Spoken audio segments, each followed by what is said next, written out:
Bonjour Claire-Marie, qui êtes-vous? Eh ben moi, je suis psychologue, chamane. Ça fait une vingtaine d'années que je travaille en Angleterre, dans les hôpitaux. Et j'ai été initiée à la médecine aztèque il y a 17 ans, quelque chose comme ça. Et j'ai appris à intégrer les deux formes de médecine. Une médecine énergétique en gardant l'énergie de la médecine occidentale.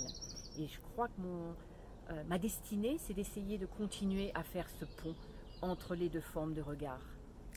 Et pourquoi écrire un livre sur l'esprit des maladies? Alors, quand j'ai travaillé en cancérologie et dans les services de management de la douleur, j'ai travaillé pas mal d'années, en fait, au bout d'un moment, je me rendais compte que les gens portaient une énergie qui était autre, pas seulement celle de leur douleur physique, pas seulement celle de la maladie du cancer, mais qu'il y avait d'autres histoires. Et vraiment, j'ai ressenti ça comme des énergies. Et puisque je suis chamane, pour moi, les énergies, c'est les esprits. Et à force de travailler avec ces esprits, je crois que je me suis laissé prendre et que les esprits ont dit Claire, étudie-nous, laisse-nous parler, écris un livre sur nous. Et c'est comme ça que l'idée est venue. Parfait. Comment avez-vous fait? Et ben, au départ, j'étais un peu perdue parce qu'en fait, c'est tellement complexe le sujet. Je me suis demandé est-ce que je vais étudier l'anthropologie, la biologie, je ne suis pas médecin, l'histoire des religions. Et finalement, je me suis dit mais non, Claire, tu es chamane, tu es psychologue, travaille avec ça. Et alors, il y a eu plusieurs niveaux à cette recherche.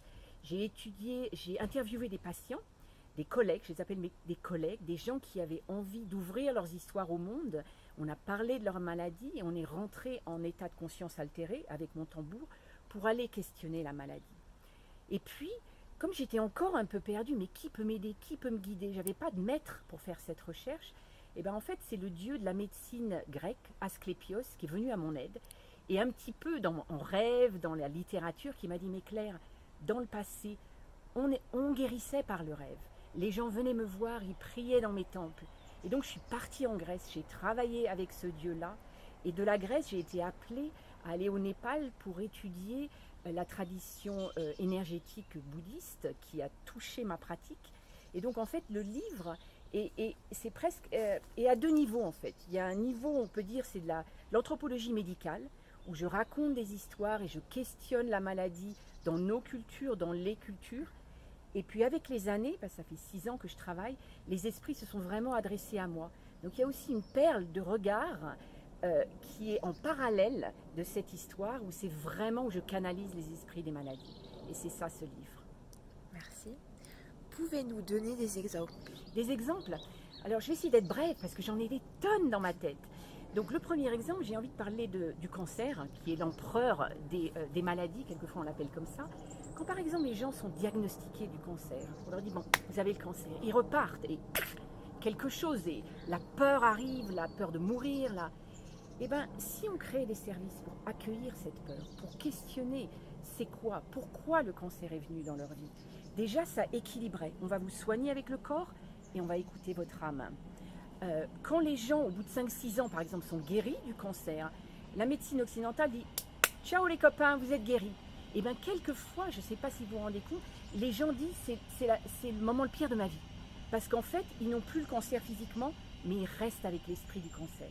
Et ça, pour moi, c'est ça que je veux travailler. C'est comment accueillir ces énergies qui influencent les maladies. On peut penser aussi à Alzheimer, à ces maladies neurodégénératives. On peut dire, c'est des morts lentes. Oui, c'est des morts lentes. Mais en fait, qu'est-ce que ça nous donne? C'est aussi des maladies où on est obligé d'accueillir le patient dans une conscience beaucoup plus légère, beaucoup plus fine. Et à mon sens, et c'est un petit peu les messages que j'ai reçus des esprits, c'est aussi des maladies qui nous apprennent à mourir, mais qui nous apprennent une autre forme de conscience. Donc ça, c'est des exemples. J'en ai plein, mais je vais essayer d'être courte aujourd'hui. Wow. Et finalement, à qui s'adresse ce livre? Alors, dans un premier temps, j'ai envie que ce livre s'adresse, c'est une offrande, ce livre. J'ai tout donné pour écrire ce livre et j'aimerais que le lecteur rentre comme dans un voyage, que ça soit un outil thérapeutique, que ça le fasse voyager dans son corps, dans ses rêves, avec ses ancêtres. Donc vraiment les individus dans leur histoire particulière. Est-ce que ça ouvre pour eux? Je ne peux pas le prédire. Mais j'espère que ça peut adoucir des choses, changer les choses.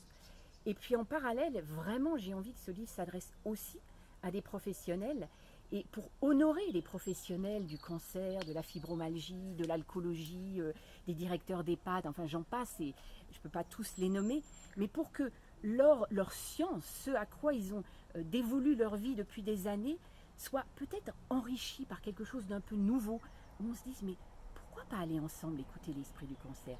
Qu'est-ce que ça peut vouloir dire? Et pour moi, vraiment, ce livre, c'est un livre qui veut nous aider à penser ensemble. À la fois, d'une certaine façon, arrêter de penser trop avec le cerveau gauche, on va dire, rentrer dans notre cœur et dans l'expérience du vivant, mais aussi apprendre à penser de nouveau, à trouver les nouvelles questions. Donc ce livre, c'est une offrande. J'ai aucune vérité dans ce livre. J'invite les individus, les professionnels, à un voyage dans quelque chose où on essaie de penser la vie, la maladie et le pouvoir de l'amour et du cœur autrement. Voilà.